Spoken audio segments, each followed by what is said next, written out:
Hi అండి, welcome to పెసిస్ kitchen. ఈరోజు వీడియోలో దాబా స్టైల్ ఎగ్ కీమా మసాలా ఏ విధంగా తయారు చేయాలో మీకు చేసి చూపించబోతున్నాను.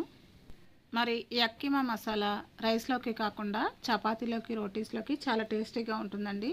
మరి ఈ ఎగ్ కీమా మసాలా ఏ విధంగా తయారు చేయాలో దీని ప్రాసెస్ ఏంటి వీడియోలోకి వెళ్ళి చూసేయండి. ముందుగా స్టవ్ మీద ఒక కడాయి పెట్టుకొని 3 టేబుల్ స్పూన్ ఆయిల్ వేసుకోవాలి. ఆయిల్ హీట్ ఎక్కిన తర్వాత 2 ఉల్లిపాయలు చిన్న చిన్న ముక్కలుగా కట్ చేసుకొని వేసుకోవాలి.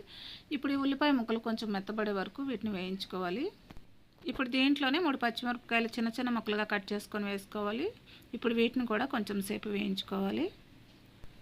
ఇప్పుడు దీంట్లోనే 1 టేబుల్ స్పూన్ అల్లం వెల్లుల్లి పేస్ట్ వేసుకోవాలి. అల్లం వెల్లుల్లి పేస్ట్ పచ్చివాసన పోయేంత వరకు కొంచెం సేపు వేయించుకోవాలి. ఇప్పుడు దీంట్లోనే 2 మీడియం సైజు టమాటాలు చిన్న చిన్న ముక్కలుగా కట్ చేసుకొని వేసుకోవాలి. ఇప్పుడు ఈ టమాటా ముక్కలను కూడా కొంచెం సేపు వేయించుకోవాలి. ఇప్పుడు ఈ టమాటా ముక్కలు కొంచెం మెత్తబడే వరకు ఇప్పుడు దీని మీద మూత పెట్టుకొని 2 నిమిషాలు మీడియం ఫ్లేమ్లో కుక్ చేసుకోవాలి. ఇప్పుడు 2 నిమిషాలు అయిన తర్వాత మూత తీసి ఒకసారి బాగా కలుపుకోవాలి. ఇప్పుడు ఈ టమాటా ముక్కలు మెత్తబడినాయండి.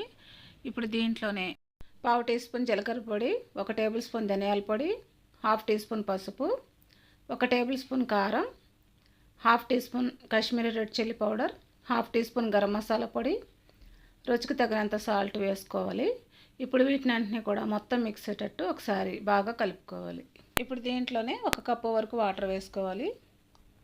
ఇప్పుడు ఈ వాటర్ కూడా మొత్తం మిక్స్ అయ్యేటట్టు ఒకసారి బాగా కలుపుకోవాలి.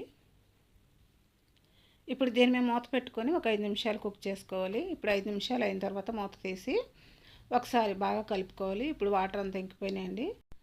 ఇప్పుడు ఈ కర్రీలో కొంచెం వాటర్ వండగానే 4 ఎగ్స్ బాయిల్ చేసుకొని ఒక గ్రేటర్ తీసుకొని ఈ 4 ఎగ్స్ని కూడా ఈ కర్రీలో తురుముకోవాలి. ఈ ఎగ్స్ని మరి స్మాల్ హోల్స్లో కాకుండా కొంచెం మీడియం హోల్స్లో తురుముకోవాలండి. అప్పుడే కర్రీ చాలా టేస్టీగా ఉంటుంది. ఇప్పుడు ఈ 4 ఎగ్స్ని కూడా ఈ విధంగా తురుముకోవాలి. ఇప్పుడు దీంట్లోనే సాల్ట్ లేని బటర్ 1 టేబుల్ స్పూన్ వరకు వేసుకోవాలి. ఇప్పుడు దీంట్లోనే కట్ చేసిన కొత్తిమీర ఆకులు వేసుకోవాలి. ఇప్పుడు వీటిని కూడా మొత్తం మిక్స్ అయ్యేటట్టు ఒకసారి బాగా కలుపుకోవాలి. ఇప్పుడు మనం తురుముకున్న ఎగ్స్ని మరీ ఎక్కువసేపు కలుపుకూడదండి, కర్రీ పేస్ట్ లాగా అయిపోతుంది. ఇప్పుడు ఈ కర్రీ ఈ విధంగా ఉంటే సరిపోతుందండి.